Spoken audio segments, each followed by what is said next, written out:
ಓಂ ತತ್ಪುರುಷೋ ಮಾನವಃ ಸಯೇನಾನ್ ಬ್ರಹ್ಮಗಮಯತೆ. ಶ್ರೀ ಗುರುಭ್ಯೋ ನಮಃ. ತೀರ್ಥ ಪ್ರಬಂಧ ಪ್ರವಚನ ಮಾಲಾದಲ್ಲಿ ಇದು 29ನೇ ಭಾಗ. ತೀರ್ಥ ಪ್ರಬಂಧದ ಈ ಒಂದು ಪ್ರವಚನ ಪ್ರಾಯ ಮುಕ್ತಾಯ ಕಂಡಿದೆ. ಅದರ ದಕ್ಷಿಣ ಪ್ರಬಂಧದ ಪ್ರವಚನ ಈಗ ಪ್ರಾರಂಭ ಕಾಣಬೇಕಾಗಿದೆ. ಪ್ರತಿಯೊಂದು ಶ್ಲೋಕವು ಅಥವಾ ಒಂದು 2-3 ಶ್ಲೋಕಗಳ ಒಂದು ಸಮುದಾಯ, ಅದು ಪ್ರತ್ಯೇಕ ಕ್ಷೇತ್ರದ ಮಹಿಮೆಯನ್ನು ಹೇಳುವುದರಿಂದ ಹಿಂದಿನ ಶ್ಲೋಕದ ಅರ್ಥದ ನೆನಪು ನಮಗೊಂದು ವೇಳೆ ಇಲ್ಲದೆ ಹೋದರೂ ಕೂಡ ಶ್ರೋತೃಗಳಾದ ನಮಗೆ ಅದು ಅಷ್ಟೇನು ದೊಡ್ಡ ವಿಘ್ನ ಅಲ್ಲ ಅಂತ ಕಾಣಿಸ್ತದೆ. ಆದರೂ ಈ ದಕ್ಷಿಣ ಪ್ರಬಂಧದ 31ನೇ ಶ್ಲೋಕದ ಪ್ರವಚನ ಈ ಹಿಂದೆ ಮುಕ್ತಾಯ ಕಂಡಾಗ ಏನು ವಿಷಯ ಪ್ರಸ್ತುತ ಆಗಿತ್ತು ಅನ್ನೋದನ್ನ ಒಂದು ಬಾರಿ ನೆನಪು ಮಾಡಿಕೊಂಡು ಮುಂದಿನ ಕಥೆಯನ್ನು ನೋಡೋಣ. ಈ ತಾಮ್ರಪರ್ಣಿ ನದಿ, ಮಹೇಂದ್ರ ಪರ್ವತ, ಇದೆಲ್ಲವನ್ನೂ ಕೂಡ ವಾದಿರಾಡಿ ಸ್ವಾಮಿಗಳು ವರ್ಣಿಸಿದ್ದನ್ನ ಈ ಹಿಂದೆ ನೋಡಿದ್ದೇವೆ. ಮಹೇಂದ್ರ ಪರ್ವತ ಅಂದ್ರೆ ಹನುಮಂತ ದೊಡ್ಡ ಆಕಾರವನ್ನು ತಾಳಿ ಆ ದಕ್ಷಿಣ ಸಮುದ್ರವನ್ನು ದಾಟಲಿಕ್ಕಾಗಿ ಯಾವ ಒಂದು ಪರ್ವತದ ತುದಿಯನ್ನೇರಿ ಅದನ್ನು ಮೆಟ್ಟಿ ನಿಂತು ಮುಂದೆ ಹಾರಿದ್ನಲ್ಲ, ಆ ಪರ್ವತಕ್ಕೆ ಮಹೇಂದ್ರ ಪರ್ವತ ಅಂತ ಕರೀತಾರೆ. ಆ ಮಹೇಂದ್ರ ಪರ್ವತ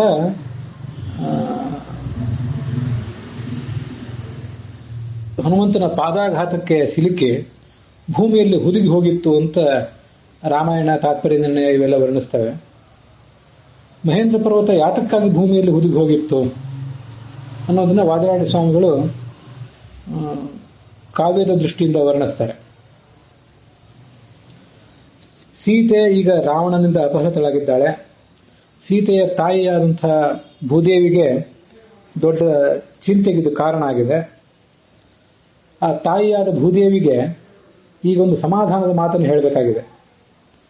ಹನುಮಂತ ಮಹೇಂದ್ರ ಪರ್ವತವನ್ನು ಏರಿ ದಕ್ಷಿಣ ಸಮುದ್ರವನ್ನು ದಾಟಿ ಲಂಕೆಗೆ ಹೋಗಿ ಸೀತೆಯ ಸಮಾಚಾರವನ್ನು ತಿಳಿದುಕೊಂಡು ಅದನ್ನ ರಾಮನಿಗೆ ಬಂದು ತಿಳಿಸುವವನಿದ್ದಾನೆ. ರಾಮ ಕಪಿಗಳ ಸಮೇತ ಲಂಕೆಗೆ ಬಂದು ಲಂಕೆಯ ಮೇಲೆ ಮುತ್ತಿಗೆ ಹಾಕಿ ಸೀತೆಯನ್ನು ಬಿಡಿಸಿಕೊಳ್ಳುವವನಿದ್ದಾನೆ. ಆದ್ದರಿಂದ ಸೀತೆಯ ತಾಯಿಯಾದ ನೀನು ಭೂದೇವಿ ಹೆಚ್ಚು ಇನ್ನೇನು ದುಃಖ ಪಡಬೇಕಾಗಿಲ್ಲ, ನೀನು ನಿಶ್ಚಿಂತಳಾಗುವಂತ ಆ ಭೂದೇವಿಗೆ ಒಂದು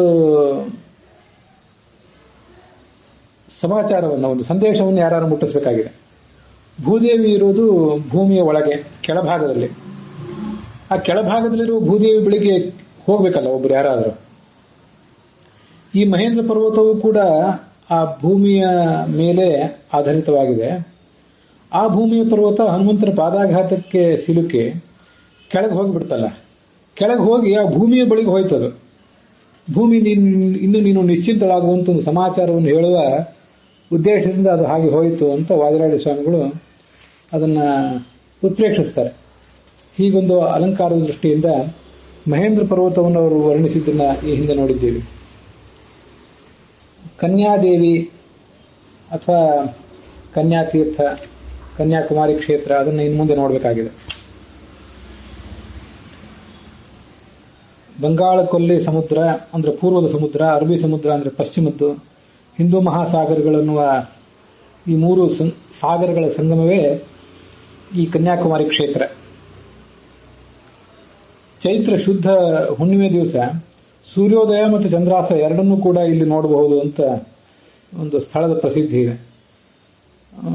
ಒಂದು ನಿರ್ದಿಷ್ಟ ರೇಖಾಂಶ ಅಕ್ಷಾಂಶಗಳಲ್ಲಿ ಭೂಮಿ ಇದ್ದಾಗ ಸಮಾನ ಸಂದರ್ಭದಲ್ಲಿ ಆ ಚಂದ್ರ ಸೂರ್ಯ ಇಬ್ಬರೂ ಕೂಡ ಒಬ್ಬ ಉದಯಿಸುವುದು ಮತ್ತೊಬ್ಬ ಅಸ್ತಂಗತನಾಗುವುದಲ್ಲಿ ಕಾಣ್ತದೆ ಅಂತ ಹೇಳ್ತಾರೆ.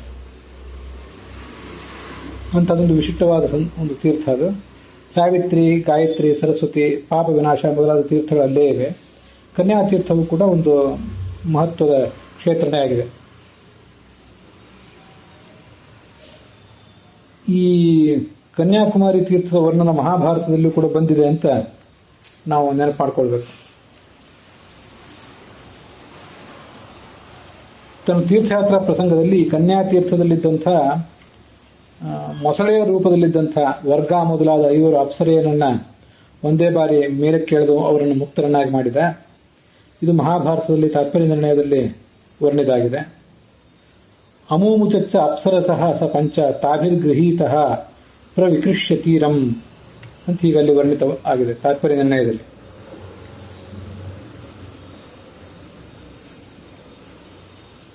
ಮಹಾಭಾರತದ ವನಪರ್ವದಲ್ಲಿ ಯುಧಿಷ್ಠಿರ ಮೊದಲಾದವರು ಅನೇಕ ತೀರ್ಥಗಳನ್ನ ಸಂಚರಿಸುವಂತಹ ಒಂದು ಪ್ರಸಂಗ, ಅಲ್ಲಿಯೂ ಅದರ ವರ್ಣನ ಇದೆ. ಭಾಗವತ ಮಹಾಪುರಾಣದಲ್ಲಿ ಅದರ ವರ್ಣನೆ ಇದೆ. ತತಸ್ತೀರೇ ಸಮುದ್ರಸ್ಯ ಕನ್ಯಾತೀರ್ಥಂ ಉಪಸ್ಪೃಶೇತ್ ತತ್ರ ಉಪಸ್ಪೃಶ್ಯ ರಾಜೇಂದ್ರ ಸರ್ವಪಾಪೈ ಪ್ರಮುಚ್ಯತೆ ಅಂತ ಹೀಗೆ ಅದರ ವರ್ಣನೆ ಮಹಾಭಾರತದಲ್ಲಿ ಕಂಡು ಬರುತ್ತದೆ. ಮಧ್ವ ವಿಜಯದಲ್ಲಿ ಆಚಾರ್ಯರು ಕೂಡ ಇದನ್ನ ಸಂದರ್ಶಿಸಿದ್ದರ ವರ್ಣನೆ ಇದೆ. ಸ್ನಾತ್ವಾತ್ರ ತೀರ್ಥೆ ಶ್ವಚರೇಣ ಕನ್ಯಕಾ ತೀರ್ಥೆ ಸುತೀರ್ಥೆ ಸುಖತೀರ್ಥ ಆಪ್ಲುತಃ. ಕನ್ಯಕಾ ತೀರ್ಥದಲ್ಲಿ ರಾಮಸಮುದ್ರ ಸೇತುವಿನಲ್ಲಿ ಸಮುದ್ರವಾಣಿ ವಿಷ್ಣವೇ ಶ್ರೀರಾಮನಾಥಾಯ ನಮಸ್ಕಾರ ಸಹ, ರಾಮನಾಥ ಅನ್ನುವ ಹೆಸರಿನಿಂದ ವಾಚ್ಯನಾದ ಭಗವಂತನಿಗೆ ನಮಸ್ಕರಿಸಿದ. ಇದರ ಶ್ಲೋಕ ಹೀಗಿದೆ: ಯಾಸೂತೆ ಸೇವಮಾನಾನಾಂ ಭಾಗ್ಯ ಆರೋಗ್ಯ ಪುನರ್ಭವಾನ್ ಕನ್ಯಾಕಿಲೇಯಂ ತೀರ್ಥಂಚ ಕನ್ಯಾತೀರ್ಥಮಿದಂ ಕಿಲ. ಕನ್ಯಾ ಅಂದ್ರೆ ಇನ್ನು ಏನನ್ನು ಹೆರದೇ ಇರುವವಳು, ಇನ್ನು ಯಾವ ಮಗುವನ್ನು ಹೆರದೇ ಇರುವಂಥವಳು, ಮದುವೆ ಆಗದೇ ಇರುವವಳು ಅಂತ ಅರ್ಥ ಹೇಳ್ತಾರೆ ಕೋಶಗಳ ಪ್ರಕಾರ. ಆದ್ರೆ ಇಲ್ಲಿರುವ ಈ ಕನ್ಯಾದೇವಿ ಇದ್ದಾಳಲ್ಲ, ಇವಳು ಆ ಪ್ರಸವಕ್ಕೆ ಕಾರಣ ಆಗಿದ್ದಾಳೆ.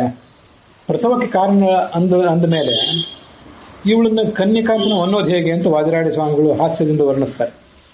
ಅವಳು ಯಾವುದನ್ನ ಪ್ರಸವಿಸ್ತಾಳೆ, ಮಗುವನ್ನು ಪ್ರಸವಿಸ್ತಾಳ, ಯಾವ್ದಾದ್ರು ಶಿಶುವನ್ನ ಅಂತಂದ್ರೆ, ಇವಳು ಪ್ರಸವಿಸುವುದೇನಿದೆಯಲ್ಲ ಐಶ್ವರ್ಯ, ಆರೋಗ್ಯ ಮತ್ತು ಮೋಕ್ಷಗಳನ್ನು ಪ್ರಸವಿಸ್ತಾಳೆ. ಪ್ರಸವಿಸುವುದು ಅಂತಂದ್ರೆ ಕೊಡುವುದು ಅಂತ ನಮ್ಗೆ ಅನುಗ್ರಹಿಸುವುದು ಅಂತ ಅರ್ಥ. ಹಾಗೆ ಹೆರುವುದು ಅಂತ ಕೂಡ ಅರ್ಥ. ಹೆತ್ತವಳು ಕನ್ಯೆ ಅಲ್ಲ, ಹೆರದೇ ಇರುವವಳೆ ಕನ್ಯೆ.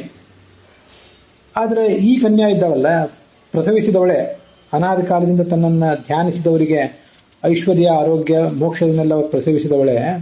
ಆದ್ರಿಂದ ಇವಳನ್ನು ಕನ್ಯಾ ಅಂತ ಹೇಗೆ ಅನ್ನೋದು, ಮತ್ತು ಇವಳು ತೀರ್ಥವಾದ ಕನ್ಯಾತೀರ್ಥ ಹೇಗೆ ಅಂತ ವಾದಿರಾಡಿ ಸ್ವಾಮಿಗಳು ಅದನ್ನ ಹಾಸ್ಯದಿಂದ ವರ್ಣಿಸ್ತಾರೆ.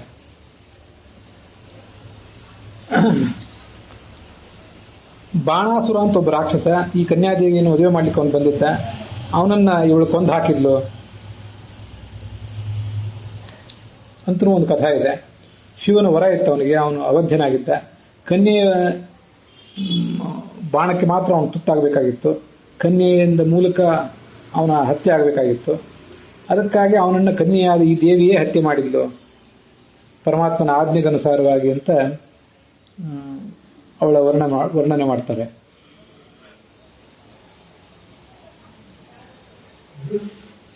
ಈ ಕನ್ಯಾಕುಮಾರಿಯಿಂದ ಯಾರು?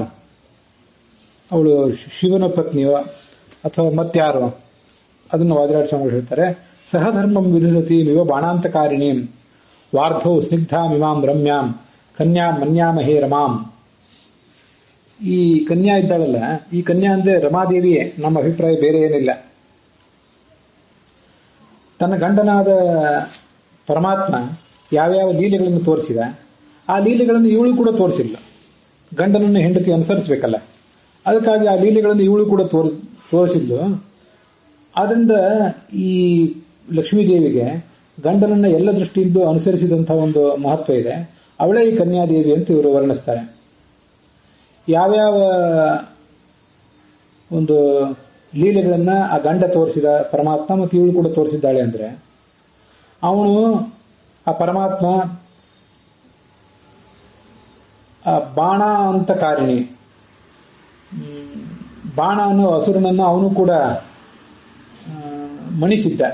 ಕೃಷ್ಣನಾಗಿ ಜನಿಸಿದಾಗ ಬಾಣನು ರಾಕ್ಷಸನನ್ನು ಕೊಂದಿರಲಿಲ್ಲ, ಆದರೆ ಅವನ ವೈಭವಕ್ಕೆ ಕೊನೆ ಹಾಡಿ ಅವನ ಮಗಳಾದ ಉಷಾದೇವಿಯನ್ನು ತನ್ನ ಮೊಮ್ಮಗನಾದಂತಹ ಅನಿರುದ್ಧನಿಗೆ ತಂದುಕೊಂಡಿದ್ದ. ಪರಮಾತ್ಮನು ಬಾಣನ ಅಂತಕ್ಕೆ, ಅವನ ವೈಭವದ ಅಂತಕ್ಕೆ ಕಾರಣ. ಮತ್ತೆ ಈ ಕನ್ಯಾ ತೀರ್ಥವೂ ಕೂಡ ಬಾಣಾಂತಕಾರಿಣಿಯಾಗಿದೆ.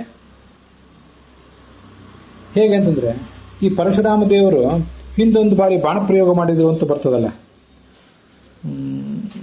ಇಡೀ ಭೂಮಂಡಲವನ್ನು ಗೆದ್ದರು, ಎಲ್ಲ ರಾಕ್ಷಸರನ್ನು 21 ಬಾರಿ ಸಂಹರಿಸಿದರು. ಗೆದ್ದ ಭೂಮಂಡಲವನ್ನು ಋಷಿಗಳಿಗೆ ಒಪ್ಪಿಸಿಕೊಟ್ರು. ಆಗ ಋಷಿಗಳು, ಹಾಗಾದ್ರೆ ನೀನೆಲ್ಲಿ ನಮಗೆ ಭೂಮಿಯಲ್ಲೆಲ್ಲ ದಾನ ಮಾಡಿದ ಬಳಿಕ ನಿಂತ್ಕೋತಿ, ನಿನಗೆ ವಾಸಸ್ಥಳ ಯಾವುದು ಅಂತ ಕೇಳಿದರು. ಆಗ ಪರಶುರಾಮ ದೇವರು ಒಂದು ಎತ್ತರವಾದ ಸ್ಥಳದಲ್ಲಿ ನಿಂತು ತನ್ನ ಬಾಣವನ್ನ ಪ್ರಯೋಗಿಸಿದರು. ಆ ಬಾಣ ಎಲ್ಲಿಯವರೆಗೆ ದೂರ ಹೋಗಿ ಬಿತ್ತೋ ಅಲ್ಲಿಯವರೆಗೂ ಸಮುದ್ರ ಹಿಂದೆ ಸರಿಯಿತು ಅಂತ ನಾವು ಒಂದು ಕಥಾ ಕೇಳ್ತೇವೆ. ಆ ಬಾಣ ಒಂದು ನಿರ್ದಿಷ್ಟ ಜಾಗದಲ್ಲಿ ಏನು ಬಿತ್ತು, ಆ ಬಾಣದ ಅಂತ ಅಂದ್ರೆ ಆ ಬಾಣದ ವೇಗಕ್ಕೆ ಒಂದು ಕೊನೆ ಹಾಡಲಿಕ್ಕೆ ಇವಳೇ ಕಾರಣವಾಗಿದ್ದಾಳೆ. ಕನ್ಯಾಕುಮಾರಿ ದೇವಿಯೇ ಕಾರಣರಾಗಿದ್ದಾಳೆ. ಹೀಗೆ ಬಾಣ ಚಕ್ರವರ್ತಿಯ ವೈಭವವನ್ನು ಕೊನೆಗೊಳಿಸಿದವನು, ಅವನನ್ನು ಸೋಲಿಸಿದವನು ಕೃಷ್ಣ. ಇವಳು ಕೂಡ ಬಾಣಾಂತಕಾರಿಣಿಯಾಗಿದ್ದಾಳೆ. ಇವಳು ನಿಂತ ಆ ಪಶ್ಚಿಮ ಸಮುದ್ರದ ತೀರದಲ್ಲಿಯೇ ಬಾಣವು ಕೂಡ ದೂರ ಹೋಗಿ ಬಿತ್ತು. ಹೀಗೆ ಒಂದು ಗುಣ ಅವರಿಬ್ಬರಲ್ಲಿ ಸಮಾನವಾಗಿದೆ. ಮತ್ತೊಂದು ಗುಣ ಅಂತಂದ್ರೆ ಸಮುದ್ರದಲ್ಲಿ ಸ್ನೇಹ. ಪರಮಾತ್ಮನಿಗೂ ಸಮುದ್ರದಲ್ಲಿ ಸ್ನೇಹ ಇದೆ, ಲಕ್ಷ್ಮೀದೇವಿಗೂ ಸಮುದ್ರದಲ್ಲಿ ಸ್ನೇಹ ಇದೆ. ಕಾರಣ ಏನಂದ್ರೆ, ಪರಮಾತ್ಮ ಅಂತೂ ಆ ಸಮುದ್ರದಲ್ಲಿ ವಾಸ ಮಾಡುವಂತವನೇ. ಲಕ್ಷ್ಮೀದೇವಿ ಆ ಸಮುದ್ರದ ಮಗಳಾದ್ರಿಂದ ಸಮುದ್ರದಲ್ಲಿ ಸ್ನೇಹ ಗೌರವ ಇದ್ದವಳು. ಇಬ್ಬರು ಕೂಡ ರಮ್ಯರಾಗಿದ್ದಾರೆ, ಅತ್ಯಂತ ಸುಂದರರಾಗಿದ್ದಾರೆ. ಹೀಗೆ ತನ್ನ ಗಂಡನಾದ ನಾರಾಯಣನಿಗೆ ಸಮಾನವಾದ ಎಲ್ಲ ಕ್ರಿಯೆಗಳನ್ನು ಕೂಡ ಅವಳು ತೋರಿಸ್ತಾ ಇದ್ದಾಳೆ. ಆದ್ರಿಂದ ಇವಳು ಲಕ್ಷ್ಮೀದೇವಿಯೇ ಆಗಿದ್ದಾಳೆ.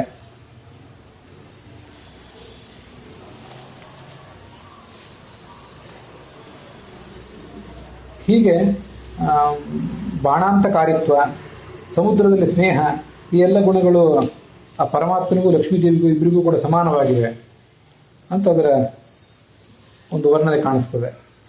ಅಸಿ ಮನ್ಮಥ ಮಾತಾತ್ವಂ ಕನ್ಯೆ ಮಾನ್ಯತಮೇ ಸತಾಂ ನಚೇತ್ ಸೌಂದರ್ಯ ಆಶ್ಚರ್ಯಂ ಕಥಮೇತತ್ತನಾವು ತವ.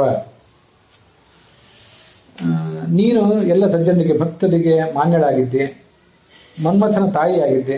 ಪರಮಾತ್ಮನನ್ನ ಕಂದರ್ಪ ಜನಕ ಅಂತ ಹೇಳ್ತಾರೆ. ಮನ್ಮಥನಿಗೆ ಪರಮಾತ್ಮ ತಂದೆ ಅಂತಾದ್ರೆ ಇವಳು ತಾಯಿ.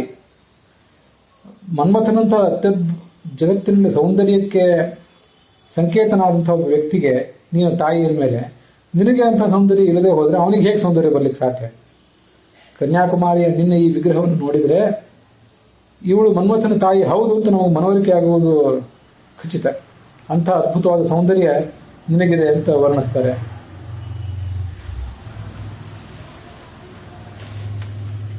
ಈ ನವರಾತ್ರಿಯಲ್ಲಿ ಈ ಕನ್ಯಾಕುಮಾರಿ ದೇವಾಲಯದಲ್ಲಿ ವಿಶೇಷ ಉತ್ಸವ ನಡೀತದೆ ಅಂತ ಕೂಡ ವರ್ಣಿಸ್ತಾರೆ. ಇದೆಲ್ಲ ಆ ಸ್ಥಳ ಪುರಾಣಗಳ ಮೂಲಕ ಕೆಲವು ಮಾಹಿತಿಗಳನ್ನು ನಾವು ಅಧ್ಯಯನ ಮಾಡಬಹುದು. ಅಗಸ್ತ್ಯ ಮುನಿಯ ವರ್ಣನೆಯನ್ನ ಮುಂದಿನ ಶ್ಲೋಕದಲ್ಲಿ ವಾದಿರಾಜ ಸ್ವಾಮಿಗಳು ಮಾಡ್ತಾರೆ. ಅಗಸ್ತ್ಯೋ ಮುನಿ ಶಾರ್ದೂಲ ಭವಾಬ್ಧೇರ್ನ ಸಮುದ್ಧರೇತ್ ಚುಲಕೀಕೃತ ಗಂಭೀರ ಜೃಂಭಿತಾಂಬೋಧಿ ಡಂಬರ. ಅಪಾರವಾದ ಸಮುದ್ರವನ್ನ ಈ ಅಗಸ್ತ್ಯ ಒಂದೇ ಆಪೋಷಣದಲ್ಲಿ ಕುಡಿದು ಹಾಕಿಬಿಟ್ನಲ್ಲ, ಅದು ಅವನ ಶಕ್ತಿ. ದೊಡ್ಡ ಸಮುದ್ರವನ್ನೇ ಒಂದು ಕೈಯಲ್ಲಿ ಇಟ್ಕೊಂಡು ಕುಡಿದವನಿಗೆ ನಮ್ಮ ಈ ಸಂಸಾರ ಅನ್ನುವ ಸಮುದ್ರವನ್ನ ಕುಡಿದು ಅದರಿಂದ ನಮ್ಮನ್ನು ಮೇಲೆತ್ತಲಿಕ್ಕೆ ದೊಡ್ಡ ಕಷ್ಟ ಏನಿಲ್ಲ ಅವನಿಗೆ. ಪುರಾಣದಲ್ಲಿ ಅವರ ಕಥೆ ಕಾಣಿಸ್ತದೆ. ಈ ರಾಕ್ಷಸರು ಒಂದು ಬಾರಿ ವರಬಲದಿಂದ ದೇವತೆಗಳನ್ನು ಪೀಡಿಸಲಿಕ್ಕೆ ತೊಡಗಿದ್ರು. ಮತ್ತೆ ಯಾವ ಸಂದರ್ಭದಲ್ಲೂ ಕೂಡ ಸಮುದ್ರದಲ್ಲಿ ಅಡಗಿಕೊಳ್ತಾ ಇದ್ರು ಅವರು. ಆದ್ರಿಂದ ದೇವತೆಗಳಿಗೆ ಕೈಗೆ ಅವರು ಸಿಗದಂತಾಗಿದ್ರು. ಆಗ ದೇವತೆಗಳು ಅಗಸ್ತ್ಯರನ್ನು ಬಂದು ಪ್ರಾರ್ಥಿಸಿದ್ರು ಅಂತ ಒಂದು ಪುರಾಣ ಹೇಳ್ತದೆ. ಈ ನೀರನ್ನೆಲ್ಲ ನೀವು ಖಾಲಿ ಮಾಡಿಬಿಡಿ, ಆಗ ಒಳಗಿರುವ ಈ ರಾಕ್ಷಸರೆಲ್ಲ ನಮ್ಮ ಕಣ್ಣಿಗೆ ಬೀಳ್ತಾರೆ, ನಾವು ಅವರನ್ನ ಕೊಂದು ಹಾಕ್ತೇವೆ ಅಂತ. ಅದರಿಂದ ಅಗಸ್ತ್ಯರು ಕುಡಿದ್ರು, ದೇವತೆಗಳು ರಾಕ್ಷಸರನ್ನು ಕೊಂದು ಹಾಕಿದ್ರು ಅಂತ ಒಂದು ಪೌರಾಣಿಕ ಪ್ರಸಿದ್ಧಿ ಇದೆ. ಇಂಥ ಅಪಾರವಾದ ಸಮುದ್ರವನ್ನ ಕೈಯಲ್ಲಿ ಹಿಡಿದು ಆಪೋಷಣೆ ಮಾಡಿದಂಥ ಮುನಿಶ್ರೇಷ್ಠರಾದ ಅಗಸ್ತ್ಯರು ನಮ್ಮನ್ನು ಸಂಸಾರ ಸಾಗರದಿಂದ ಉದ್ಧರಿಸಲಿ ಅಂತ ನಾವು ಅವರನ್ನು ಕೇಳಬೇಕು. ಅಗಸ್ತ್ಯ ಮೊದಲಾದಂತಹ ದೊಡ್ಡ ದೊಡ್ಡ ಜ್ಞಾನಿಗಳೇನಿರ್ತಾರೆ ಅವರು ನಮ್ಮ ಬಂಧನದ ಪರಿಹಾರಕ್ಕೂ ಕಾರಣರಾಗ್ತಾರೆ. ಬೇಕಂದ್ರೆ ನಮ್ಮನ್ನು ಸಂಸಾರದಲ್ಲಿ ಕಟ್ಟಿ ಹಾಕುವವರು ಕೂಡ ಆಗ್ತಾರೆ ಅಂತ ಒಂದು ದೊಡ್ಡ ಶಕ್ತಿ ಇದೆ. ಈ ನಹುಷ ಅನ್ನುವ ಒಬ್ಬ ಚಕ್ರವರ್ತಿ ಇಂದ್ರನ ಪದದಲ್ಲಿ ಕೆಲವು ಕಾಲ ಇದ್ದ. ಇಂದ್ರನ ಪತ್ನಿಯಾದ ಶಚಿ ಮೇಲೆ ಅವನು ಕಣ್ಣು ಹಾಕಿದ್ದ. ಅಗಸ್ತ್ಯ ಮೊದಲಾದ ಸಪ್ತರ್ಷಿಗಳು ಹೊರುವ ಪಲ್ಲಕ್ಕಿಯಲ್ಲಿ ತಾನು ಕುತ್ಕೊಂಡು ಹೋಗಬೇಕು ಅಂತ ಅಪೇಕ್ಷೆ ಪಡ್ತಿದ್ದ. ಅವನನ್ನ ಅಗಸ್ತ್ಯರು ಶಪಿಸಿದರು. ನಹುಷರಾಜನು ನೀನು ಹೆಬ್ಬಾವಾಗಿ ಹೋಗುವಂತ, ಅದು ಮಹಾಭಾರತದಲ್ಲಿ ಮೊದಲಾದ ಕಡೆ ಕಥಾ ಕಾಣಿಸ್ತದೆ, ನಾವು ಅದನ್ನು ನೋಡಿದ್ದೇವೆ. ಹೀಗೆ ಅಗಸ್ತ್ಯ ಮೊದಲಾದ ಋಷಿಗಳು ನಮ್ಮ ಬಂಧನಕ್ಕೂ ಕಾರಣರಾಗ್ತಾರೆ. ಕುಪಿತರಾದರೆ, ಪ್ರೀತರಾದರೆ ನಮ್ಮ ಬಂಧನದ ಪರಿಹಾರಕ್ಕೂ ಕೂಡ ಕಾರಣರಾಗ್ತಾರೆ. ಅವರನ್ನು ನಾವು ಧ್ಯಾನಿಸಬೇಕು. ಶಯನ ಕಾಲದಲ್ಲಿ ಅನೇಕ ದೊಡ್ಡ ದೊಡ್ಡ ದೇವತೆಗಳನ್ನ ಮುಚ್ಚಿಕೊಂಡ ಅಗಸ್ತ್ಯ ಮೊದಲಾದವರನ್ನು ಸ್ಮರಿಸಬೇಕು. ಅವರಲ್ಲಿ ಅಗಸ್ತ್ಯರು ಕೂಡ ಒಬ್ಬರಾಗಿದ್ದಾರೆ. ಹಾಗೆ ನಮಗವರು ಶಯನ ಕಾಲದಲ್ಲಿ ಸುಖನಿದ್ರೆಯನ್ನು ಕೊಡುವಂತಹ ದೊಡ್ಡ ಶಕ್ತಿಯೂ ಕೂಡ ಆಗಿದ್ದಾರೆ. ಹೀಗೆ ಈ ಅಗಸ್ತ್ಯರಿಗೆ ದಕ್ಷಿಣ ಸಮುದ್ರದ ಪಶ್ಚಿಮ ಸಮುದ್ರದ ಒಂದು ನಿಕಟವಾದ ಸಂಬಂಧ ಇರೋದ್ರಿಂದ ಈ ಅಗಸ್ತ್ಯರ ಒಂದು ಆರಾಧನೆ ಅದೆಲ್ಲ ದಕ್ಷಿಣ ಭಾರತದಲ್ಲಿ, ತಮಿಳುನಾಡಿನಲ್ಲಿ ಮೊದಲಾದ ಕಡೆ ಒಂದು ವ್ಯಾಪಕವಾಗಿ ಬಳಕೆಗೆ ಬಂತು ಅಂತ ಕಾಣಿಸ್ತದೆ. ಅನೇಕ ದೇವತೆಗಳನ್ನ, ಅನೇಕ ಋಷಿಗಳನ್ನ ನಾವು ಹೀಗೆ ಆರಾಧನೆ ಮಾಡುವುದನ್ನ ಅಭ್ಯಾಸ ಮಾಡ್ಕೊಳ್ಬೇಕು. ಹಿಂದೆ ಕೂಡ ಒಂದು ಬಾರಿ ಹೇಳಿದ್ದೆ, ನಾವು ಯಾವ್ದಾದ್ರು ಒಂದು ಕ್ಷೇತ್ರದಲ್ಲಿದ್ದರೆ ಆಗ ಅಲ್ಲಿಗೆ ಹೋದಾಗ ಆ ಸಂದರ್ಭದಲ್ಲಿ ನಾವು ನಿತ್ಯ ದೇವರ ಪೂಜೆ, ದೇವರ ನೈವೇದ್ಯ ಇತ್ಯಾದಿಗಳಾದ್ಮೇಲೆ, ಲಕ್ಷ್ಮೀದೇವಿ ಮುಖ್ಯ ಪ್ರಾಣಾದಿಗಳಿಗೆ ನೈವೇದ್ಯ ಕೊಟ್ಟ ಮೇಲೆ, ಉಳಿದ ದೇವತೆಗಳಿಗೆ ನಿವೇದನೆ ಮಾಡಿದ ಮೇಲೆ, ಕೆಲವು ಋಷಿಗಳಿಗೂ ನಿವೇದನೆ ಮಾಡ್ತೀವಲ್ಲ, ಸನಕಾದಿ ಋಷಿಗಳಿಗೆ ಅಂತ ಹೀಗೆಲ್ಲ ನಿವೇದನೆ ಮಾಡ್ತೀವಿ. ಆ ನಿವೇದನೆ ಮಾಡುವಾಗ ಆಯಾ ಕ್ಷೇತ್ರದಲ್ಲಿ ಯಾವ ಋಷಿಯ ಹೆಸರು ತಳಕು ಹಾಕೊಂಡಿದೆ, ಯಾವ ಋಷಿ ಆ ಕ್ಷೇತ್ರದಲ್ಲಿ ಇದ್ದ, ಅದನ್ನು ಆಯಾ ಕ್ಷೇತ್ರಗಳಿಗೆ ನಾವು ಹೋದಾಗ ಅಂತಂಥ ಋಷಿಗಳಿಗೂ ಕೂಡ ಒಂದು ನಿವೇದನೆ ಮಾಡಿ ಅವರ ಸ್ಮರಣೆ ನಾವು ಮಾಡ್ಕೊಳ್ಬೇಕು. ಅದಲ್ಲದೆ ನಾವೇ ಯಾವುದಾದ್ರು ಕ್ಷೇತ್ರದಲ್ಲಿ ವಾಸ ಮಾಡಿಕೊಂಡಿರುವವರಾದರೆ ಆ ಕ್ಷೇತ್ರಕ್ಕೆ ಸಂಬಂಧಪಟ್ಟಂತೆ ಚವನ ಮೊದಲಾದ ಋಷಿಗಳು ಪುರಾಣದಲ್ಲಿ ವರ್ಣಿತರಾಗಿದ್ದರೆ ಅವರ ಮಹಿಮೆ ಆ ಕ್ಷೇತ್ರದ ಅಭಿವೃದ್ಧಿಗೆ ಕಾರಣವಾಗಿದ್ದಾದರೆ ಅಂತಹ ಚವನ ಮೊದಲಾದ ಋಷಿಗಳು, ಅಗಸ್ತ್ಯರು ಮೊದಲಾದವರು, ಬೇರೆ ಮಹಾಪುರುಷರು, ಅನೇಕ ಗ್ರಂಥಗಳನ್ನು ರಚಿಸಿದವರು, ಅವರಿಗೆಲ್ಲರಿಗೂ ಕೂಡ ಹಸ್ತೋದಕ, ನೈವೇದ್ಯ ಇತ್ಯಾದಿಗಳನ್ನು ಮಾಡುವುದನ್ನು ನಾವು ಒಂದು ರೂಢಿಸ್ಕೊಳ್ಬೇಕು. ಇದು ಅಗಸ್ತ್ಯರ ಒಂದು ಪೂಜಾ. ಇಂದ್ರ ಶೌಚ ವಿಧಾನಾತ್ತೆ ನ ಶುಚೀಂದ್ರಾತಿ ಪೌದೃಷಂ ಅನಿಂದ್ರಸ್ಯ ಮನಃಶೌಚ ಮಮ ಕೃತ್ವ ತದರ್ಜಯ. ಈ ಶುಚೀಂದ್ರ ಅಂತ ಒಂದು ಕ್ಷೇತ್ರ. ಈ ಶುಚೀಂದ್ರ ಕ್ಷೇತ್ರವು ಕೂಡ ಅಲ್ಲೇ ಕೇರಳದ ಭಾಗದಲ್ಲಿ ಇರುವಂಥದ್ದು. ಅದರ ಸಮೀಪದಲ್ಲಿ ಸುಮಾರು 40 ಕಿಲೋಮೀಟರ್ ದೂರದಲ್ಲಿ ತೋತಾದ್ರಿ ಅಂತ ಕ್ಷೇತ್ರ ಇದೆ. ಸ್ವಯಂ ವ್ಯಕ್ತವಾದ 8 ಕ್ಷೇತ್ರಗಳಲ್ಲಿ ಒಂದು ಅಂತ ಅದನ್ನು ಕೂಡ ಪುರಾಣದಲ್ಲಿ ಮತ್ತೆ ಬೇರೆ ಬೇರೆ ಶಾಸ್ತ್ರಗಳಲ್ಲಿ ಹೇಳ್ತಾರೆ.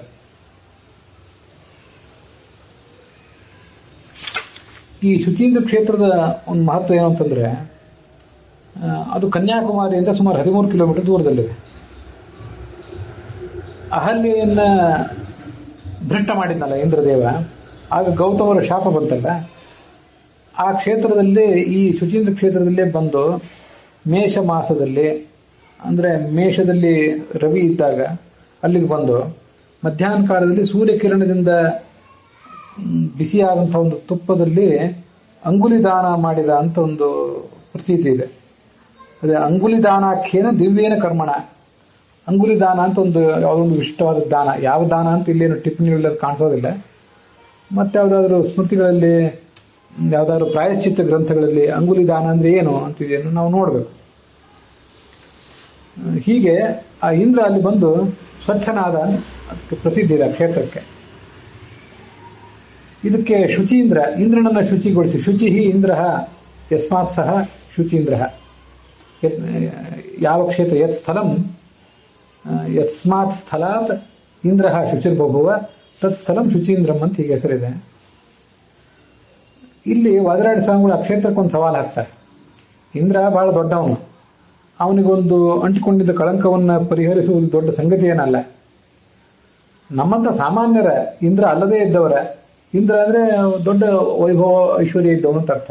ಅನಿಂದ್ರರು ಅಂದ್ರೆ ಅದು ಯಾವ ಐಶ್ವರ್ಯ ವೈಭವ ಇಲ್ಲದೆ ಇದ್ದಂತ ನಾವು, ನಮ್ಮ ದೋಷಗಳನ್ನು ನೀನು ಪರಿಹರಿಸಬೇಕು, ಅಂತಃಕರಣ ಶುದ್ಧಿ ಮಾಡಬೇಕು.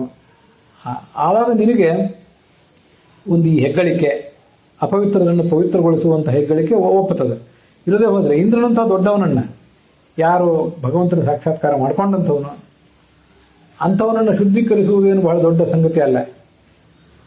ನಮ್ಮಂಥವ್ರನ್ನ ನೀನು ಶುದ್ಧ ಮಾಡಬೇಕು ಅಂತ ಅದಕ್ಕೊಂದು ಸವಾಲು ಹಾಕ್ತಾ ಇದ್ದಾರೆ. ಆ ಕ್ಷೇತ್ರದ ಅಭಿಮಾನಿ ದೇವತೆಗೆ ಅತ್ಯಂತ ಒಂದು ಪ್ರೀತಿಪೂರ್ವಕವಾದ, ಗೌರವಪೂರ್ವಕವಾದ ಸವಾಲು ವಾದಿರಾಜ ಸ್ವಾಮಿಗಳು. ಮುಂದೆ ಆದ್ಯನಂತ ಶಯನ, ಇದಕ್ಕೆ ಆದಿಕೇಶವ ಕ್ಷೇತ್ರ ಅಂತ ಹೇಳ್ತಾರೆ. ತಿರುವಟ್ಟಾರ ಕೂಡ ಶಾಸ್ತ್ರದಲ್ಲಿ ವರ್ಣಿಸ್ತಾರೆ. ಶೇಷೇಶಯಾನ, ಭಗವಂತನೇ ನೀನು ಶೇಷನ ಮೇಲೆ ಮಲಗಿದ್ದೆ, ಚಂದ್ರನಂತೆ ಹೊಳೆಯುವ ಮುಖವುಳ್ಳವನಾಗಿದ್ದೆ, ಲಕ್ಷ್ಮೀಪತಿಯಾಗಿದ್ದೆ, ಪುಂಡರೀಕಾಕ್ಷನಾಗಿದ್ದೆ, ದೋಷ ದೂರನಾದವನು, ಗುಣಗಳ ಕಡಲು ನೀನು.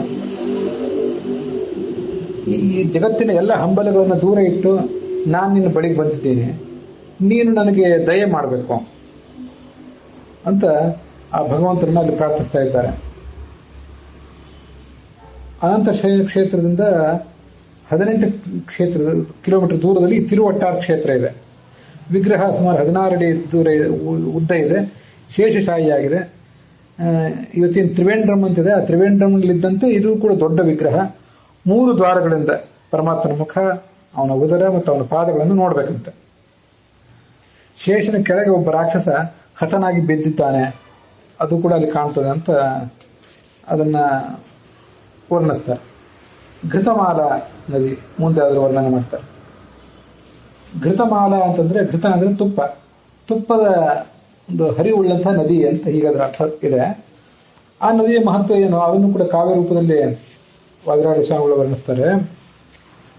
ಈ ಪಾಪಗಳೆಂಬ ಕಾಡನ್ನು ಸುಟ್ಟು ಹಾಕ್ಲಿಕ್ಕೆ ಒಂದು ಅಗ್ನಿ ಬೇಕು, ಕಾಡನ್ನು ಸುಡ್ಲಿಕ್ಕೆ ಕಾಡ್ಗಿಚ್ಚಬೇಕು. ಆ ಅಗ್ನಿ ಮತ್ತೆ ಮುಂದುವರಿಬೇಕಾದ್ರೆ, ಅಗ್ನಿ ಹಾಗೆ ಪ್ರಜ್ವಲಿಸ್ತಾ ಇರಬೇಕಾದ್ರೆ ಅದಕ್ಕೆ ತುಪ್ಪ, ಎಣ್ಣೆ ಮೊದಲಾದ ಜಿಡ್ಡಿನ ಪದಾರ್ಥ ಬೇಕಲ್ಲ.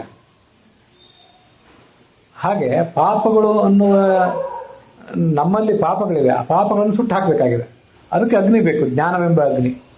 ಆ ಜ್ಞಾನವೆಂಬ ಅಗ್ನಿಯನ್ನ ಕೊಡುವಂಥದ್ದೇ ಈ ಘೃತಮಾಲ ಅನ್ನುವಂಥ ಒಂದು ನದಿ.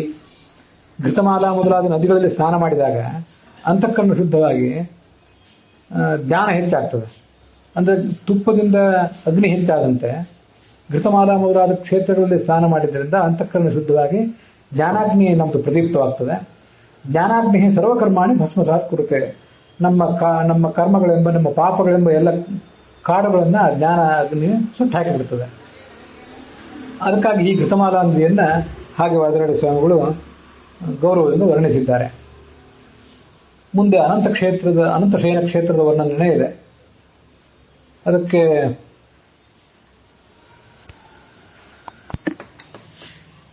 ತಿರುವನಂತಪುರ ಅಥವಾ ತ್ರಿವೇಂದ್ರಂ ಅಂತ ಕೂಡ ಇದನ್ನ ವರ್ಣಿಸ್ತಾರೆ.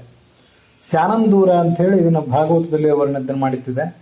ಸ್ಯಾನಂದೂರಂ ಚ ದೈತ್ಯಂ ಅಂತ ಮಧ್ವವಿಜಯದಲ್ಲಿ ಕೂಡ ಇದರ ವರ್ಣನ ಇದೆ. ಶ್ರೀಭೂಭ್ಯಾಂ ಕೃತ ಪಾದ ಸೇವನಂ ಅನರ್ಘ್ಯೋರು ಸ್ಫುರದ್ಭೂಷಣಂ ಅಂತ ಅದರ ಶ್ಲೋಕದ ವರ್ಣನ ಇದೆ. ಪರಮಾತ್ಮ ಶ್ರೀದೇವಿ ಮತ್ತು ಭೂದೇವಿಯರ ಪಾದ ಸೇವನೆಯನ್ನ, ಅವರ ಮೂಲಕ ಪಾದ ಸೇವನೆ ಮಾಡಿಸ್ಕೊತಾ ಇದ್ದಾನೆ. ಉಜ್ವಲವಾದ ಭೂಷಣಗಳನ್ನು ಧರಿಸಿದ್ದಾನೆ, ಶೇಷನ ಮೇಲೆ ಮಲಗಿದ್ದಾನೆ. ಅವನ ನಾಭಿಕಮಲದಿಂದ ಪದ್ಮ ಹೊರಗೆ ಬಂದಿದೆ, ಅಲ್ಲಿ ಚತುರ್ಮುಖ ಇದ್ದಾನೆ. ಅವನು ಪರಮಾತ್ಮನನ್ನು ಸ್ತುತಿಸ್ತಾ ಇದ್ದಾನೆ. ದೊಡ್ಡ ದೊಡ್ಡ ಛತ್ರಗಳಂತಿರುವಂತಹ ಹಾವಿನ ಹೆಡೆಗಳಿಂದ ಅವನು ಮಂಡಿತನಾಗಿದ್ದಾನೆ. ಕೌಂಡಿನ್ಯ ಮೊದಲಾದ ಮುನಿವರರು ಅವನನ್ನು ಸ್ತುತಿಸಿದ್ದಾರೆ. ಆ ಪ್ರಾಯ ಪ್ರದೇಶದಲ್ಲಿ ಕೌಂಡಿನ್ಯ ಮೊದಲಾದವರು ಇದ್ದಿರಬೇಕು. ಅದಕ್ಕಾಗಿ ಮುನಿವರ ಪ್ರೇಮಾಕರಂ ಅಂತ ಒಂದು ವರ್ಣನೆ ಮಾಡಿದ್ದಾರೆ. ಆ ಹರಿಯನ್ನು ನಾನು, ಅನಂತಪುರೇಶ್ವರನಾದ ಹರಿಯನನ್ನು ನಾನು ಸ್ತುತಿಸ್ತೇನೆ ಅಂತ ವರ್ಣನೆ ಮಾಡ್ತಾರೆ. ಇದು ಕನ್ಯಾಕುಮಾರಿಯಿಂದ ಸುಮಾರು 85 ಕಿಲೋಮೀಟರ್ ದೂರದಲ್ಲಿದೆ. ಮಹಾಭಾರತದಲ್ಲಿ ಬ್ರಹ್ಮಾಂಡ ಪುರಾಣ ಮೊದಲಾದ ಪುರಾಣಗಳಲ್ಲಿ ಕೂಡ ಇದರ ಕಥೆ ಇದೆ. ಭಾಗವತದಲ್ಲೂ ಕೂಡ ಇದನ್ನ ಬಲರಾಮ್ ಮೊದಲಾದವರು ಸಂದರ್ಶಿಸಿದ್ರು ಅಂತ ಕೇಳಿ ಬರ್ತದೆ. ಅನಂತ ವ್ರತ ಅಂತ ಏನೋ ಒಂದು ಭಾದ್ರಪದ ಚತುರ್ದಶಿ ದಿವಸ ಮಾಡ್ತಾರೆ. ಭಾದ್ರಪದ ಶುಕ್ಲ ಚತುರ್ದಶಿ ದಿವಸ ಆ ಅನಂತ ಪದ್ಮನಾಭನ ಮೂರ್ತಿ ಅದಕ್ಕೆ ಉಪಾಸನೆಗೆ ಮೂಲಭೂತವಾದ ಪರಮಾತ್ಮನ ಪ್ರತೀಕ ಇದೇ ಆಗಿದೆ ಅಂತ ಹೇಳ್ತಾರೆ. ಒಂದು ವಿಶಾಲವಾದ ಪುಷ್ಕರಣಿ ಇದೆ ಹೊರಗೆ, ಆ ದೇವಸ್ಥಾನದ ಹೊರಗೆ. ಮೂರ್ತಿ ಬಹಳ ದೊಡ್ಡದಿದೆ. ಇದನ್ನು ಕೂಡ 3 ಕಡೆಯಿಂದ ನೋಡಬೇಕಾಗಿದೆ. 3 ಕಡೆಯಿಂದ ನೋಡಿದರೆ ಅಲ್ಲಿ ಭಗವಂತನ ದರ್ಶನ ಆಗ್ತದೆ. ತದಕ್ರಮೇಣ ಪ್ರಚಲನ್ನುಪೇಯಿವಾನ್ ನವಂದತೇಂದೀವರ ಸುಂದರ ಛವಿಂ ಅಂಭೋಜನಾಭಂ ಸ ಭುಜಂಗಶಾಯಿನಂ ಶ್ರೀವಲ್ಲಭಂ ಶ್ರೀಮದ್ ಅನಂತ ಸತ್ವರೆ. ಅನಂತಪುರದಲ್ಲಿ, ತಿರುವನಂತಪುರದಲ್ಲಿ ಭಗವಂತನನ್ನ ಮಧ್ವಾಚಾರ್ಯರು ಸಂದರ್ಶಿಸಿದರು ಅಂತ ಕೇಳಿ ಬರ್ತದೆ. ಇಲ್ಲಿಯೂ ಸಮೀಪದಲ್ಲಿ ವಲ್ಕಲ ಅಥವಾ ವರ್ಕಾಲ ಅಂತ ಒಂದು ಕ್ಷೇತ್ರ ಇದೆ. ಅಲ್ಲಿಯೂ ಜನಾರ್ದನ ಮೂರ್ತಿ ಅಂತ ಒಂದು ಮೂರ್ತಿ ಇದೆ, ಚತುರ್ಭುಜ ಮೂರ್ತಿ ಇದೆ. ಅದಕ್ಕೂ ಕೂಡ ಜನಾರ್ದನ ಕ್ಷೇತ್ರ ಅಂತಾನೆ ಶಾಸ್ತ್ರದಲ್ಲಿ ಅದನ್ನು ವರ್ಣಿಸ್ತಾರೆ. ಹೀಗೆ ಅನೇಕ ಕ್ಷೇತ್ರಗಳ ಸಂಪರ್ಕ ಇರುವಂತಹ ಒಂದು ಪ್ರದೇಶ ಕೂಡ ಹೌದಿದು.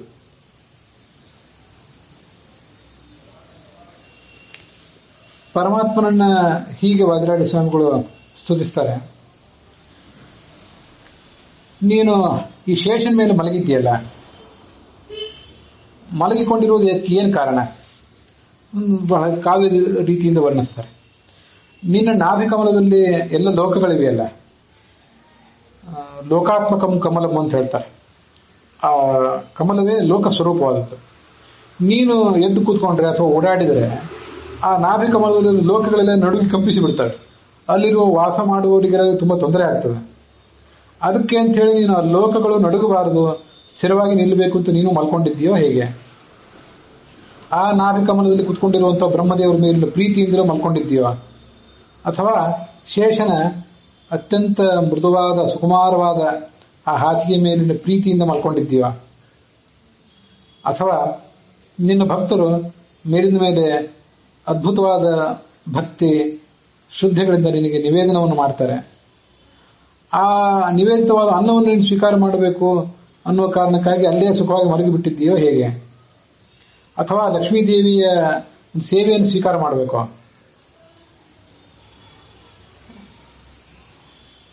ಕಿಂವಾ ಶ್ರೀಷ ನಿಜಾರ್ಪಿತೋರು ವಿವಿಧ ಸ್ವಾದ್ವೋದನಾಸ್ವಾದನ ಶೇಷೆ ಅನಂತಪುರೇಶ ಶೇಷವಪುಷಿ ಶ್ರೀಷ ಸೇವೆಯ ಶ್ರೀಸೇವೆಯ ವ್ಯಗ್ರಯ. ಲಕ್ಷ್ಮೀದೇವಿಯ ಸೇವೆಗೆ ಒಲದಲ್ಲಿ ಮಲ್ಕೊಂಡಿದ್ದೀಯೋ ಹೇಗೆ? ಹೀಗೆ ನೀನು ಮಲಗಿರುವುದಕ್ಕೆ ಏನು ಕಾರಣ? ವಾದಿರಾಜ ಸ್ವಾಮಿಗಳು ಅವನನ್ನ ಹೀಗೆ ಕಾವ್ಯ ರೀತಿಯಿಂದ ವರ್ಣಿಸ್ತಾರೆ. ಉಳಿದಿದ್ದೆಲ್ಲಂತೂ ಸರಿಯೇ. ಲಕ್ಷ್ಮೀದೇವಿಯ ಸೇವೆಗೆ ಒಲಿದು ಅಲ್ಲಿದ್ದಾನೆ, ಚತುರ್ಮುಖನ ಮೇಲೆ ಪ್ರೀತಿಯಿಂದಿದ್ದಾನೆ, ಶೇಷನ ಮೇಲೆ ಪ್ರೀತಿಯಿಂದ ಅಲ್ಲಿದ್ದಾನೆ. ಅವನು ಎದ್ದು ಓಡಾಡಿದರೆ ಈ ಲೋಕದಲ್ಲಿರುವ ಈ ನಾಭಿಕಮಲದಲ್ಲಿರುವ ಲೋಕಗಳು ನಡುಗುತ್ತವೆ ಅಂತಿಲ್ಲ. ಯಾಕೆಂದ್ರೆ ನಡುಗಲಿಕ್ಕೆ ಅವು ನಡುಗದೇ ಇರುವಂತೆ, ಅವುಗಳಿಗೆ ಯಾವುದೇ ಧಕ್ಕೆ ಆಗದಂತೆ ಓಡಾಡುವ ಶಕ್ತಿ ಅವನಿಗಿದೆ. ತದೇಜಿತಿ ತನ್ನೇಜಿತಿ ತದ್ದೂರೇ ತದ್ವಂತಿಕೆ ಅಂತ ಈಶಾವಾಸ್ಯ ಉಪನಿಷತ್ತು. ಆ ಭಗವಂತ ಎಲ್ಲ ಕಡೆ ಇದ್ದಾನೆ. ತದ್ಧಾವತೋ ಅನ್ಯಾನತ್ಯೇತಿ ತಿಷ್ಠತ್ ತಸ್ಮಿನ್ ಅಪೋ ಮಾತರಿಶ್ವಾ ದಧಾತಿ. ಅವನು ಒಂದೇ ಕಡೆ ಕೂತಲ್ಲೇ ಕೂತಿದ್ದಾನೆ, ಆದರೆ ಸಂಚಾರ ಮಾಡುವಂತಹ ದೂರದಲ್ಲಿರುವವರನ್ನೆಲ್ಲ ಮೀರಿಸಿದ್ದಾನೆ ಅಂತ ವರ್ಣನೆ ಮಾಡ್ತಾರೆ. ತದ್ಧಾವತಿ ತದ್ದೂರೇ ತದ್ವಂತಿಕೆ. ಆ ಪರಮಾತ್ಮನೇ ಸಂಚಾರವನ್ನು ಮಾಡ್ತಾನೆ ಇದ್ದಾನೆ ಯಾವತ್ತೂ ಕೂಡ. ತಿಷ್ಠದ್ಭ್ಯೋ ನಮಸ್ತಿಷ್ಠದ್ಭ್ಯೋ ಧಾವದ್ಭ್ಯಶ್ಚವೋ ಅಂತ ರುದ್ರಾಧ್ಯಾಯವನ್ನು ವರ್ಣನೆ ಮಾಡಿದೆ. ಪರಮಾತ್ಮನ ಓಡುವ ರೂಪಗಳಿವೆ, ಕೂತಿರುವ ರೂಪಗಳಿವೆ, ಮಲಗಿರುವ ರೂಪಗಳಿವೆ. ಹೀಗೆ ಎಲ್ಲ ತರದ ರೂಪಗಳು ಕೂಡ ಪರಮಾತ್ಮನಿಗೆ ಇದ್ದೇ ಇವೆ. ಆದ್ರಿಂದ ಅವನು ಓಡಿದರೆ ಆ ಒಳಗಿರುವ ನಾಭಿ ಕಮಲದಲ್ಲಿರುವ ಲೋಕಗಳಿಗೆ ಯಾವುದೇ ಧಕ್ಕೆ ಆಗ್ತದೆ ಅಂತೇನಿಲ್ಲ. ಆದರೂ ಲೌಕಿಕ ದೃಷ್ಟಿಯಿಂದ ಹಾಗೆ ನೀನು ಸೃಷ್ಟಿಸಿರುವ ಜಗತ್ತಿನಲ್ಲಿ ಯಾವುದೇ ಧಕ್ಕೆ ಆಗಬಾರದು ಅಂತ ನೀನು ಈ ಕರುಣೆ ತೋರಿಸಿದ್ದೀಯೋ ಹೀಗೆ ಅಂತ ವಾದಿರಾಜ ಸ್ವಾಮಿಗಳು ಅವನನ್ನು ವರ್ಣನೆ ಮಾಡುವುದೇನಿದೆ ಕಾವ್ಯ ದೃಷ್ಟಿಯಿಂದ ವರ್ಣನೆ ಮಾಡಿದಂತಹ ತುಂಬಾ ಸುಂದರವಾದಂತಹ ವರ್ಣನ.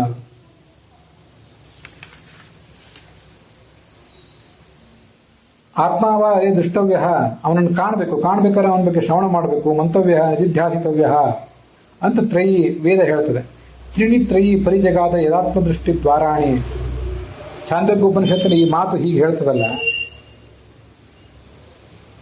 ಈ ಯಾರು ಸುಜೀವಿಗಳಿದ್ದಾರೆ, ಅತ್ಯಂತ ಶ್ರೇಷ್ಠವಾದ ಭಕ್ತಿಯ ಸ್ವಭಾವವುಳ್ಳಂಥವರು, ಅವರಿಗೆ ಪರಮಾತ್ಮನ ಸಾಕ್ಷಾತ್ಕಾರ ಆಗಬೇಕಾಗಿದೆ. ಪರಮಾತ್ಮನ ಸಾಕ್ಷಾತ್ಕಾರ ಆಗಬೇಕಾದ್ರೆ ಶ್ರವಣ, ಮನನ, ಧ್ಯಾನ ಎಂಬ ಈ ಮೂರನ್ನು ಅವರು ಮಾಡಬೇಕಾಗಿದೆ. ಈ ಮೂರು ತತ್ವಗಳನ್ನ ಆ ಪರಮಾತ್ಮನ ಆ ಮೂರು ದ್ವಾರಗಳು ತಿಳಿಸ್ತಾ ಇದೆಯೋ ಹೇಗೆ? ಮೂರು ದ್ವಾರಗಳಿಂದ ಪರಮಾತ್ಮನನ್ನು ನೋಡುವುದರ ಮೂಲಕ ನಾವು ಶ್ರವಣ ಮಾಡಬೇಕು, ಮನನ ಮಾಡಬೇಕು, ಧ್ಯಾನ ಮಾಡಬೇಕು. ಆ ಮೂಲಕವೇ ಪರಮಾತ್ಮನ ಸಾಕ್ಷಾತ್ಕಾರ ಅಂತ ಹೀಗೆ ಕಾಣಿಸ್ತದೆ. ನಾವು ಆ ದ್ವಾರಗಳ ಮೂಲಕ ಪರಮಾತ್ಮನನ್ನ ಧ್ಯಾನಿಸುವಾಗ ಈ ಶ್ರುತಿವಾಕ್ಯ ನಮ್ಮ ನೆನಪಿಗೆ ಬರಬೇಕು ಅಂತ ವಾದಿರಾಡಿ ಸ್ವಾಮಿಗಳ ತಾತ್ಪರ್ಯ ಇದ್ದಂತೆ ಕಾಣಿಸ್ತದೆ. ಹೀಗೆ ತೀರ್ಥಕ್ಷೇತ್ರಗಳ ಸಂಚಾರ ಕಾಲದಲ್ಲಿ ಈ ಎಲ್ಲ ಮಾತುಗಳನ್ನು ಅನುಸಂಧಾನಕ್ಕೆ ತಂದ್ಕೋಬೇಕು. ಒಂದು ನನ್ನ ಅನುಭವನ ನೆನಪನ್ನು ನಾನು ನಿಮಗೆ ಹೇಳಬೇಕು ಅಂತ ಅಪೇಕ್ಷೆ ಪಡ್ತೇನೆ. ನೀವು ಸಾಧ್ಯ ಆದರೆ ಅದನ್ನು ರೂಢಿಸ್ಕೊಳ್ಬೋದು. ಈ ಉಳಿದೆಲ್ಲ ಕ್ಷೇತ್ರಗಳಿಗಿಂತ ಹೆಚ್ಚಾಗಿ ಉಡುಪಿ, ಉಳಿದೆಲ್ಲ ಕ್ಷೇತ್ರಗಳಿಗಿಂತ ಕೊಂಡರಪುರ, ಬದ್ರಿನಾರಾಯಣಿ ಎಲ್ಲ ಕ್ಷೇತ್ರಗಳಿಗಿಂತ ಹೆಚ್ಚಾಗಿ ತಿರುಪತಿ ಕ್ಷೇತ್ರದಲ್ಲಿ ಆ ಬೆಳಗಿನ ಹೊತ್ತು ಏನೋ ದರ್ಶನಕ್ಕೆ ಹೋಗಿರ್ತೀವಲ್ಲ, ಒಂದು ದೇವಾಲಯದಲ್ಲಿ ಒಂದು ಸುಗಂಧಭರಿತವಾದ ವಾತಾವರಣ ಇರ್ತದೆ. ನೀವು ಅದನ್ನು ಗಮನಿಸಿದ್ದಿರಬೇಕು. ಎಲ್ಲ ದೇವಾಲಯವನ್ನು ಅತ್ಯಂತ ಸ್ವಚ್ಛವಾಗಿ ತೊಳೆದಿರ್ತಾರೆ ನೀರಿನಲ್ಲಿ. ತುಂಬಾ ಸ್ವಚ್ಛತೆಯನ್ನು ಇಡೀ ಕ್ಷೇತ್ರದಲ್ಲೇ ಅವರು ಪಾಲಿಸ್ತಾರೆ. ನಿಮ್ಗೆ ಅದೆಲ್ಲ ಗೊತ್ತಿದ್ದೇ ಇದೆ. ಮಧ್ಯಾಹ್ನ ಆದಂತೆ ತುಂಬಾ ಬಿಸಿಲು, ಬೆವರು ಇತ್ಯಾದಿ ಎಲ್ಲ ಸೇರ್ಕೊಂಡು, ಮನುಷ್ಯನ ದುರ್ಗಂಧ ಎಲ್ಲ ಸೇರ್ಕೊಂಡು ವಾತಾವರಣ ಸ್ವಲ್ಪ ಹದಗೆಟ್ಟಿರ್ತದೆ. ಆದರೆ ಬೆಳಗಿನ ಆ ತಂಪು ವಾತಾವರಣದಲ್ಲಿ ಆ ದೇವಸ್ಥಾನವನ್ನು ಪ್ರವೇಶಿಸುವುದು, ಮತ್ತೆ ಪರಮಾತ್ಮನ ದರ್ಶನ ತಗೊಳ್ಳುವುದೇನಿದೆ ತುಂಬಾ ಆಹ್ಲಾದಕವಾಗಿ ನನಗೆ ಕಂಡಿದೆ. ಆಗ ಆ ಸಂದರ್ಭದಲ್ಲಿ ನನಗೆ ನೆನಪು ಬಂದಂತಹ ಒಂದು ಶ್ಲೋಕ ಇದೆ. ಸದ್ದೇಹ ಸುಖಗಂಧಶ್ಚ ಜ್ಞಾನಭಾ ಸತ್ಪರಾಕ್ರಮ ಜ್ಞಾನ ಸುಖ ಸುಖ ಸವಿಷ್ಣು ಪರಮೋಮತಃ ಅಂತ. ಇದು ಕರ್ಮ ನಿರ್ಣಯದಲ್ಲಿ ಆಚಾರ್ಯರು ಉಲ್ಲೇಖಿಸಿದಂತಹ ಒಂದು ವೇದವಾಕ್ಯ ಅಂತ ನೆನಪು. ಸದ್ದೇಹ ಅತ್ಯಂತ ನಿರ್ದಿಷ್ಟವಾದ ದೇಹವುಳ್ಳವನು, ಸುಖಗಂಧಶ್ಚ ಪರಮಾತ್ಮನ ಮೈಯಿಂದ ಅತ್ಯಂತ ಸುಖಪೂರ್ಣವಾದಂತಹ ಒಂದು ಗಂಧ ಹೊರಬರ್ತಿರ್ತದೆ ಯಾವಾಗಲೂ. ದಿವ್ಯ ಗಂಧಾನುಲೇಪನ ಮತ್ತು ಭಗವದ್ಗೀತೆ ಕೂಡ ಅದನ್ನು ಹೇಳ್ತದೆ. ಸದ್ದೇಹ ಸುಖಗಂಧಶ್ಚ ಜ್ಞಾನಭಾಹ ಜ್ಞಾನದ ಬೆಳಕುಳ್ಳವನು, ಸತ್ಪರಾಕ್ರಮ ಅವನ ಪರಾಕ್ರಮಕ್ಕೆ ಯಾರು ಎದುರಿಲ್ಲ, ಜ್ಞಾನ ಸ್ವರೂಪನಾದವನು, ಸುಖ ಸ್ವರೂಪನಾದವನು. ಅಂತಹ ಪರಮಾತ್ಮನನ್ನು ಧ್ಯಾನ ಸವಿಷ್ಣು ಪರಮೋಮತಃ, ಆ ಪರಮಾತ್ಮನೇ ಶ್ರೇಷ್ಠನಾಗಿದ್ದಾನೆ ಅಂತ ವೇದದ ಅರ್ಥ. ಸುಖಗಂಧಶ್ಚ ಆ ತಿರುಪತಿಯ ಕ್ಷೇತ್ರದಲ್ಲಿ ಆ ಬೆಳಗಿನ ಹೊತ್ತಿನಲ್ಲಿ ಆ ದೇವಾಲಯದ ಪರಿಸರದಲ್ಲಿ ಪರಮಾತ್ಮನ ಪ್ರತೀಕದ ಸುತ್ತಮುತ್ತಲು ಅಂತ ಒಂದು ದಿವ್ಯವಾದಂಥ, ಅದೇನು ಅಪ್ರಾಕೃತವಾದಿರ್ಲಿಕ್ಕಿಲ್ಲ, ಪ್ರಾಕೃತವಾದದ್ದೇ. ಅದಕ್ಕೆ ಬೇಕಾದಂತಹ ಊದುಬತ್ತಿಗಳನ್ನ, ಕರ್ಪೂರಗಳನ್ನ ಇತ್ಯಾದಿಗಳನ್ನ ಅಲ್ಲಲ್ಲಿ ಅವರು ಪ್ರಯೋಗಿಸಿ ವಾತಾವರಣ ಸುಗಂಧಭರಿತ ಆಗುವಂತೆ ಮಾಡಿರ್ತಾರೆ. ಆ ಸಂದರ್ಭದಲ್ಲಿ ನನಗೆ ನೆನಪಿಗೆ ಬಂದ ಒಂದು ವೇದವಾಕ್ಯ ಅಂದ್ರೆ ಇದು, ಸದ್ದೇಹ ಸುಖಗಂಧಶ್ಚ ಜ್ಞಾನಭಾಹ ಸತ್ಪರಾಕ್ರಮ ಅಂತೇಳಿ. ಹಾಗೆ ಈ ಅನಂತಶಯನ ಮೊದಲಾದ ಕ್ಷೇತ್ರಗಳನ್ನು ಸಂದರ್ಶಿಸುವಾಗ ಕೂಡ ಆತ್ಮಾವ ದೃಷ್ಟವ್ಯ, ಶ್ರೋತವ್ಯ, ಮಂತವ್ಯ, ನಿಧಿಧ್ಯಾಸಿತವ್ಯ. ಪರಮಾತ್ಮ ಎಷ್ಟೇ ದೊಡ್ಡವನಾದರೂ ಕೂಡ ಅವನನ್ನು ನಾವು ನೋಡ್ಲಿಕ್ಕೆ ಸಾಧ್ಯ ಇದೆ. ನೋಡ್ಲಿಕ್ಕೆ ಈ ಎಲ್ಲ ಮಾರ್ಗಗಳನ್ನು ಅನುಸರಿಸಬೇಕು ಅಂತ ನಾವು ಆ ಸಂದರ್ಭದಲ್ಲಿ ನೆನಪು ಮಾಡ್ಕೊಳ್ಬೇಕು. ಕಲಿತಿದ್ದೆಲ್ಲವನ್ನೂ ಕೂಡ ಆಯಾ ಕ್ಷೇತ್ರದಲ್ಲಿ ನಾವು ಅನುಸಂಧಾನಕ್ಕೆ ತಂದುಕೊಳ್ಬೇಕು ಅನ್ನೋದು ಬಹಳ ಮಹತ್ವದ್ದು. ಅದನ್ನು ವಾದಿರಾಡಿ ಸ್ವಾಮಿಗಳು ತಿಳಿಸ್ತಾ ಇದ್ದಾರೆ. ಅಂತ ಒಂದು ನನ್ನ ಅನುಭವವನ್ನು ಕೂಡ ನಿಮ್ಮ ಮುಂದೆ ಹಂಚಿಕೊಂಡಿದ್ದೇನೆ. ಅಲ್ಲಿಗೆ 41ನೇ ಶ್ಲೋಕ ದಕ್ಷಿಣ ಪ್ರಬಂಧದ್ದು ಇಲ್ಲಿಗೆ ಸಮಾಪ್ತಿಯನ್ನು ಕಾಣ್ತಾ ಇದೆ. 42, 43 ಇತ್ಯಾದಿ ಶ್ಲೋಕಗಳಲ್ಲಿ, ಮುಂದಿನ ಶ್ಲೋಕಗಳಲ್ಲಿ ಅನಂತ ಪದ್ಮನಾಭನ ವರ್ಣನೆ ನಾವು ನೋಡಬೇಕಾಗಿದೆ. ಇವತ್ತಿನ ಈ ಭಾಗ ಇಲ್ಲಿಗೆ ಸಮಾಪ್ತವಾಗಿದೆ.